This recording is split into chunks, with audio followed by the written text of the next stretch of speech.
இசையிருக்க வீண்கவலையே ஏன் மனமே தமிழ் இசையொன்று நம் வாழ்வில் துணை நிதமே.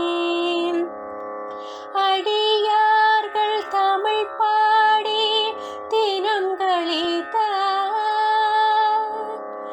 அடியார்கள் தமிழ் பாடி தினம் கழித்தாரதை அன்போடு கேட்டிறைவன் பரிசளித்தார்.